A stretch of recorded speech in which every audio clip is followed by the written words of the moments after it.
ang alab ng apoy sa harap ng salamin.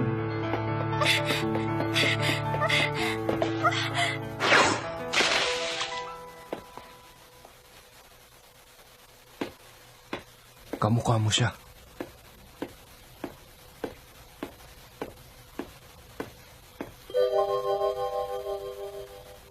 Reka!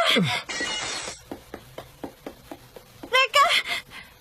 May sugat ka! Ikaw si... Hindi ko naiintindihan kung bakit nagawa mo ang bagay na ito. Wala ka ba man lang nararamdamang awa para sa kanya?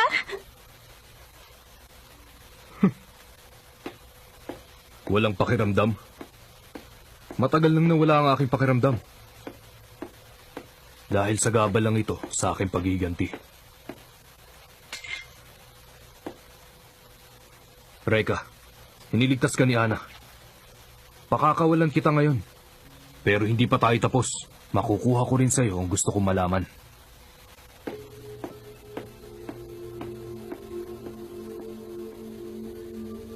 Reka, Ang labo naman. huwag ka muna magsalita.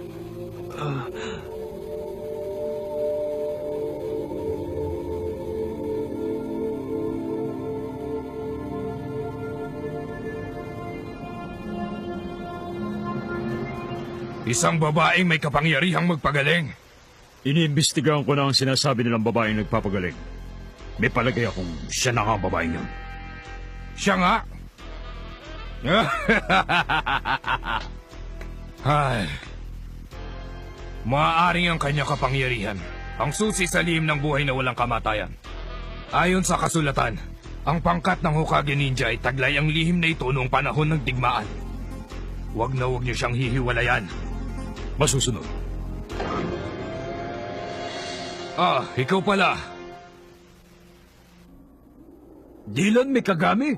Wala yata akong kilalang ganon. Mas matanda siya sa atin na 1 taon. Siya ang pinakamatalino estudyante na nag-aaral sa eskwelahan natin. Kaya lang, hindi siya malapit kahit kanino. Sabi nila may pagkasuplado. Popular pero tahimik. Eh bakit naman gusto ng taong yung saktan si Reka? May hawak din siyang mahiwagang sandata na kung tawagin ay Ensui. Ensui? Eh baka pakanana naman to ni Emma. Malamang. Kung gusto mo, Reka, pagtulong-tulungan natin yung taong yon para naman madala. Imposible. Masyado siyang malakas. Huwag mong sabing natatakot ka ha. Hindi maganda yung inaasal mo. Paano na lang yung pangako mo kay Ana? Nakalimutan mo na ba? Reka man, punch! Hindi na po ako uulit! Pagkatapos, hindi na muling ginambala ng salamangkero sina Reka at ang prinsesa. At sila'y naging masaya na. O ano, nagustuhan niyo bang kwento ko sa inyo? Hindi ba man lang kayo nagandahan? Hindi pa ako Naku naman, pinaghirapan ko pa naman to kagabi. Pangit naman talaga eh. Ha? Hi! Max, Ira, kanina pa ba kayo dyan? Ah? Si Reka? Reka? Masama ba ang pakiramdam mo? Hindi. Kanina pa yan ganyan eh. Ang galing mo naman. Nag-aaral ka pa eh, nagtuturo ka na ng mga bata. Mahilig kasi ako sa mga bata eh. Alam mo, ang ganda-ganda ng kwento mo kanina. Hindi maganda yun ha. Bakit naman ako ang ginawa mong kontrabida? Siguro dahil sa pagbumukha mo. Ano? Hindi ba totoo naman, Reka? Ano ba, Reka? Ah, alam ko na. Pumunta na lang tayo bukas sa karnabal. Ano? Karnabal? Oo, tayong lahat ang pupunta. Kung tayong 4 ang pupunta, si Reka at si Ana. Ako at si Ira. Ibig sabihin double date. Hindi ganun yun, ha? Oy, si Max at si Ira. Double date! Hindi ganun yun eh! Paano nangyari yun? Iniwan ko siya kagabing sugatan. Tapos ngayon magaling na siya. Mapanganib ang taong ito. Teka, sandali. Huwag mong sabihin ngayon ka pa natatakot. Basta, sandali lang! Gusto ko na bumaba dito!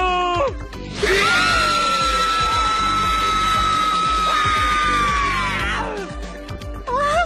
Ang sarap sumakay! Ah? Max, okay ka lang ba? Parang nawalan yata siya ng malay. Sasakay pa kami ng roller coaster, sasama ka pa ba? Baka himatayin uli ako eh. Ang laki mong tao, laki mo namang lampa. Reka, may dinaramdam ka ba? Hindi ka pa kasi sumasakay sa mga ride eh. Tara, sasakay kami sa roller coaster, sama ka sa amin. Sabi ko, ako ang tagapagligtas ng prinsesa. Ha? Pero ako ang laging inililigtas ng prinsesa. Ayun ba? Baliwala yun. Huwag mo isipin yun. Sandali, bibili lang ko ng maiinom natin. Kawawa naman si Reka. Dahil sa nangyari nung isang araw ay nalungkot siya. Ano kaya ang pwede kong gawin para mapasaya ko siya? Miss Ana Yanagi, Ha? Ang boses na yun. Di ba ikaw yung nakalaban ni Reka? may sasabihin ako sa'yo. Teka! Wala akong intensyon saktan ka. Maniwala ka.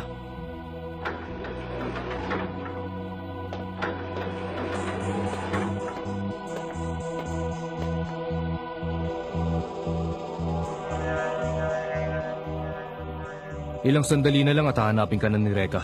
Gusto kong dito kami magkita. Tatapusin ko na ang aming laban ngayong araw na to. Pero bakit si Reka? Isa siyang mapanganib na tao. Alam kong may inililihim siya sa akin. At yun ang gusto kong malaman. Inililihim? Desidido siyang matalo si Reka. Ang tagal naman niya. Oo nga, uhaw na ako eh. Hindi kaya naligaw yun? Tara, hanapin natin. Sige. Reka, ang mahal mong prinsesa hindi pa rin bumabalik. Ha? Bahala ka.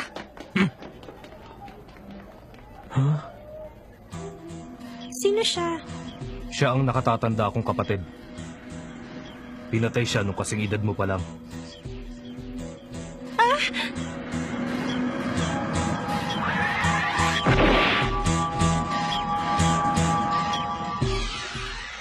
Mula nun, isinumpa ko na ipagiganti ang kanyang kamatayan. Si Reka. Wag! Huwag ka nang tumuloy! Huwag ka nang pumunta rito! Prinsesa! Reka, wag! Mapapahamak ka lang! Pero... Reka, wag! Pero nangako ako. Nangako ako na magiging ninja ng prinsesa. Reka, mapapahamak ka lang! Prinsesa! Gaya ng sinabi ko, nawalan na ako ng kakayahang magmahal ng kapwa. Wala nang natitirang awa sa puso ko, kahit na para kanino. Sana maintindihan mo. At habang kasama mo si Reka, palagi kang malalagay sa panganib. Sigurado yan. Huwag mo na ituloy! Sorry. Huli na ang lahat, Ana. Prinsesa! Sinakta ka ba niya? Reka! Prinsesa, pasensya ka na sa inasal ko kanina. Minsan lang ako natalo pero inisip ko na hindi kita kayang pagtanggol. Sorry Sorry talaga. Hindi na mauulit yon. Kahit anong mangyari, ako pa rin ang magiging tagapagtanggol mo. Okay ba yon, prinsesa? Reka! At ikaw, Dylan, bakit kailangan pang dukutin ang aking prinsesa? Siguro natatakot ka na ngayon dahil hindi ka naman nanalo sa akin, oh!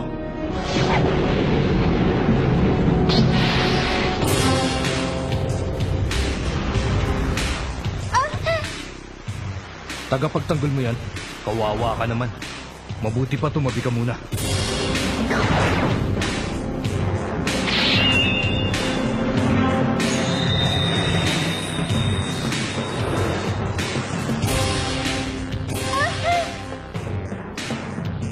Ilalabas ng aking insui ang tunay mong pagkatao. Tama ng daldal! Sisimulan ko na! Ha!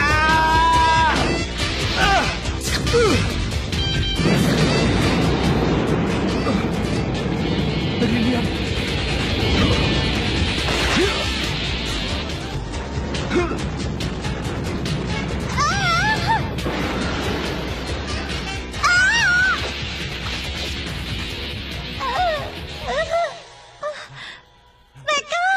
Pwe, nasobrahan ko yata ng apoy eh. Munti ka na tuloy tamaan. Reka, nasaktan ka ba? Marami kang sugat! Nako, hindi. Hindi naman masakit eh. Sigurado ka ba talaga? Nakita ko nang paghaluin mo ang pulbura at ang iyong apoy kaya ito sumabog.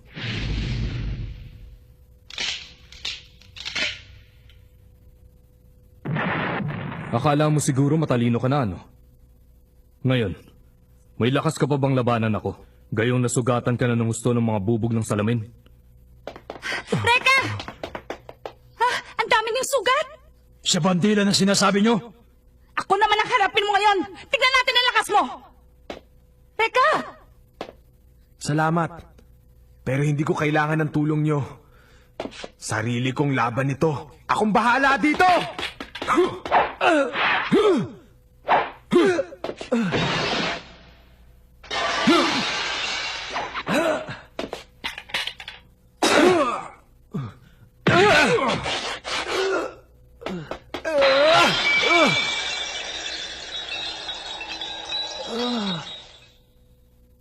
Anong ginagawa mo dyan?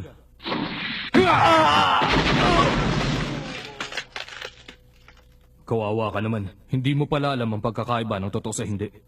Mayabang. Baka mapahamak si Reka! Ano nangyari?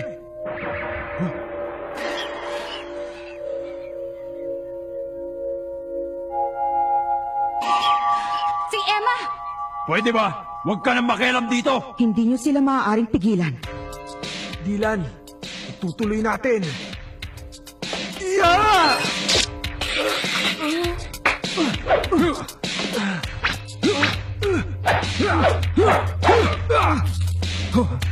Eto sa'yo!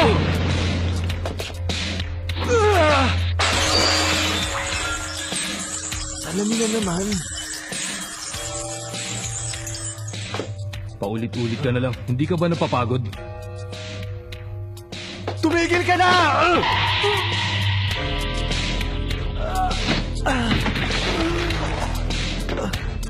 Bilib din naman ako sa lakas ng fighting spirit mo. Pero hindi pa rin ito sapat para may papanalo mo ang laban nito. Tulungan na natin siya. Nakikiusap ako sa'yo. Pagigilin mo na sila. Baka mapahamak pa si Reka.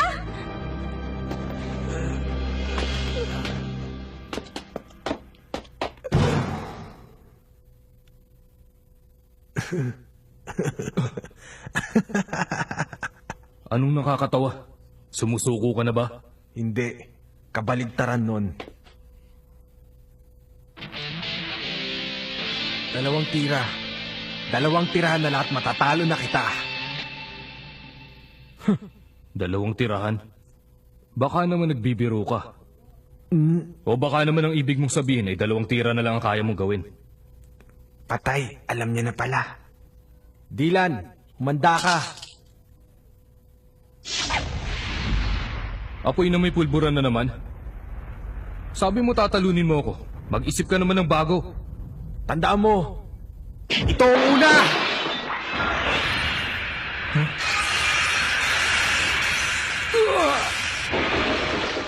Naiintindihan ko na. Ayaw niya maguluhan sa mga salamin kaya binasag niya ang mga ito. Kung mapipigilan ko ang ikalawang tira niya, sigurado may panalo pa ako. Nasaan na siya?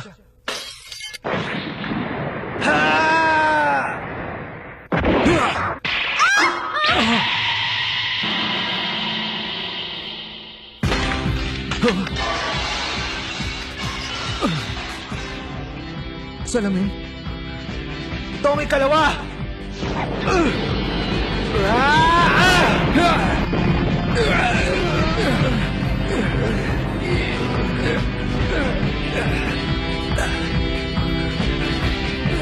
Milan, natatandaan mo ba yung sinabi mo na kayang patayin ng tubig ang apoy? Pero naisip mo ba na kayang pasingawin ng apoy ang tubig? Hanggang sa ito'y tuluyang mawala!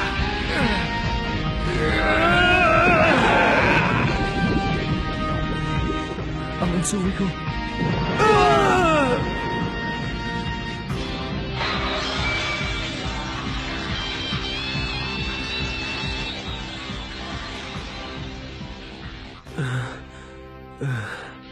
Ang galing! Reka! Nakakakilos na tayo. Ano pang hinihintay mo? Ituloy mo na. Tapusin mo na ako ngayon. Anong mapapala ko pag ginawa ko yon? Malis ka na lang. Sigurado ka ba na wala kang kinalaman sa mga taong nagtangkang nakawin ng Insui? Sa mga taong pumatay sa kapatid ko? Patawarin niyo ako. Sabi ko na nga ba, ikaw may kagagawa nito eh. Ito lamang ang tanging nalalaman kong paraan upang lalo kong mapaghusay ang inyong kapangyarihan. Lalo mo paghusay? Pero bakit kailangan pang gawin yon? Dahil pagdating ng takdang panahon, may isa pa kayong makakalaban. Isa siyang ninja.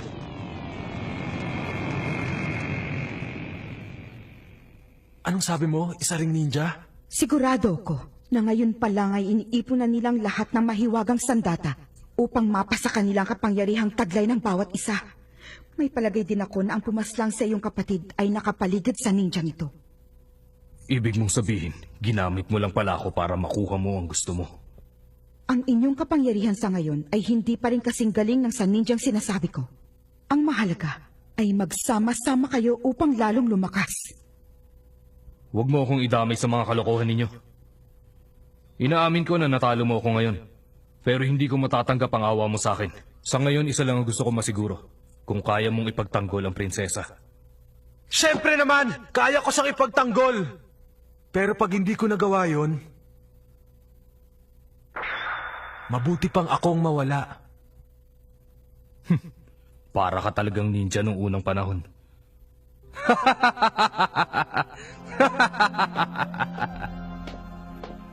Tuparin mo ang ipinangako mo. Oo. Di mo na kailangan magpakamatay. Dahil pag nalaman ko na pinabayaan mo siya, ako na mismo magpapahirap sa'yo. Hanggang kamatayan. Puro ka daldal. Reka! Ang dami niya sugat. Dali natin sa ospital. Kaya ko siyang pagalingin. Teka, sandali. Ano gagawin mo?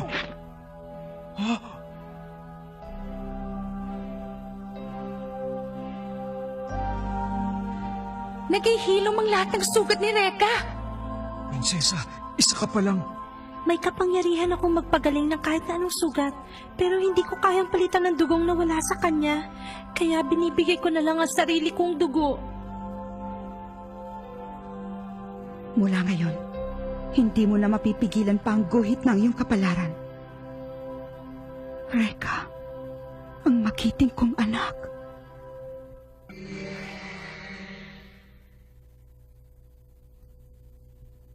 Ito po ang nakalap kong impormasyon.